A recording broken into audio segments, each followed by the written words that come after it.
Hello दोस्तों, कैसे हैं आप सब। दोस्तों, एक नया दिन और हम फिर से प्रस्तुत हैं एक नई कहानी के साथ। दोस्तों, हमारी आज की कहानी है अकबर और बीरबल की कहानी और इस कहानी का शीर्षक है लालची नाई। तो चलिए आज की कहानी शुरू करते हैं। बादशाह अकबर का नाई बीरबल से बहुत जलता था। बीरबल को नुकसान पहुंचाने के लिए वह कुछ भी करने को तैयार रहता था। एक दिन उसने बीरबल को अपने रास्ते से हटाने के लिए एक योजना बनाई। एक दिन जब वह बादशाह की दाढ़ी बना रहा था, तभी वह उनसे बोला, हुजूरे आला, क्या आप इस धरती के बाद की ज़िंदगी पर भरोसा करते हैं? हाँ, करता हूँ, बादशाह ने जवाब दिया। क्या आपके मन में कभी यह जानने की इच्छा नहीं हुई कि आपके पूरख जन्नत में कैसे रह रहे हैं? नाई ने पूछा। मन में तो कई बार आया, लेकिन कैसे पता लगाऊं? इसका कोई तरीका मुझे पता नहीं है, बादशाह ने बताया। हुजूर, मैं जन्नत जाने का तरीका जानता हूँ। कुछ पहुँचे हुए महात्माओं ने मुझे यह तरीका बताया था। आप तो सिर्फ यह चुनाव कीजिए कि पुरखों की खोज खबर लेने के लिए आप किसे भेजना चाहेंगे। वह व्यक्ति निश्चय ही बहुत बुद्धिमान होना चाहिए, नाई ने कहा। बीरबल और कौन, मैं उसी को जन्नत भेजूंगा, बादशाह चहकते हुए बोले। लेकिन एक बात तो बताओ, यह सब होगा कैसे? बहुत आसान है हुजूर। एक चिता जलाई जाएगी, उसमें बीरबल को बिठाकर उन्हें लकड़ियों से ढक दिया जाएगा। जब चिता धू धू करके जलने लगेगी तो उसके धुएं के साथ बीरबल महाराज भी जन्नत पहुंच जाएंगे, नाई होंठ चबाते हुए बोला। बादशाह समझ गए थे कि नाई यह सब बकवास बीरबल को नुकसान पहुंचाने के लिए कर रहा है, लेकिन उन्हें बीरबल की काबिलियत पर पूरा भरोसा था, इसलिए उन्हें किसी भी बात की फिक्र न थी। उसी शाम बीरबल को अपने महल में बुलाकर उन्होंने उन्हें सारी बात बताई।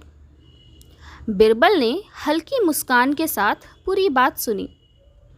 देख लो, इस बार मुकाबला नाई महाराज से है, बादशाह हंसकर बोले। पछताएगा नाई, बहुत पछताएगा, बीरबल होठ चबाते हुए बोले। खैर, मैं चिता पर कुछ दिनों बाद चढ़ूंगा, आप मुझे थोड़ा समय दीजिए। बादशाह ने बीरबल को मुंह मांगा वक्त दे दिया। बीरबल ने अपने गुप्तचरों से उस चिता की जगह की पता लगाई जहां नाई ने उन्हें जलाने की योजना बना रखी थी।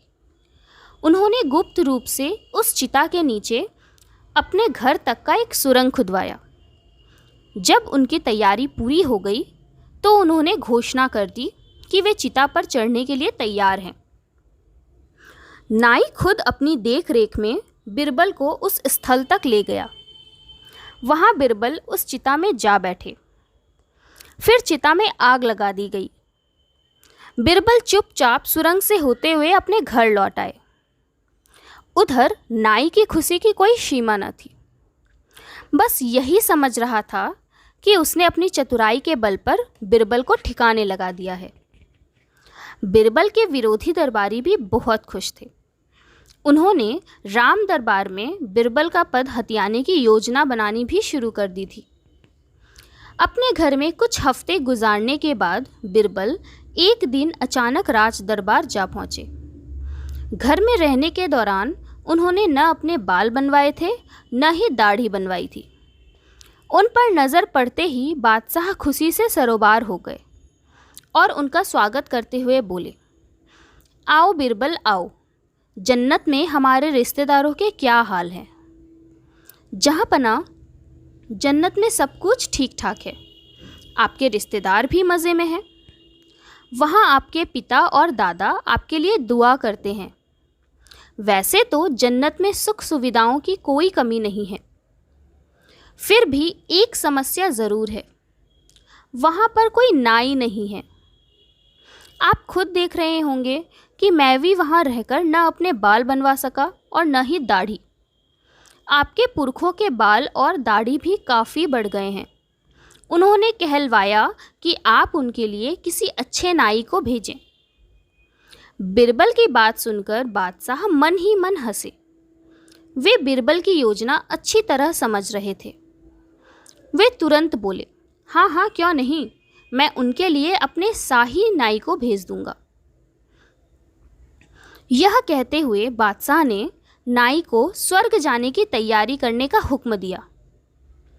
नाई ने खुद को स्वर्ग भेजे जाने का जमकर विरोध किया, लेकिन बादशाह ने उसकी एक न सुनी।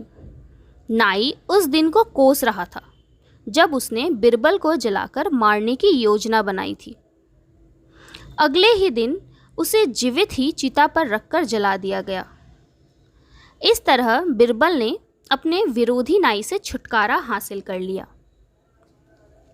दोस्तों, इस कहानी से हम यह सीखते हैं कि हम किसी भी मुश्किल का सामना सोच समझ से और शांति से कर सकते हैं। दोस्तों, आपको यह कहानी कैसी लगी हमें कमेंट में ज़रूर बताएं और कहानी अच्छी लगी तो एक लाइक ज़रूर कर दें। Thank you friends.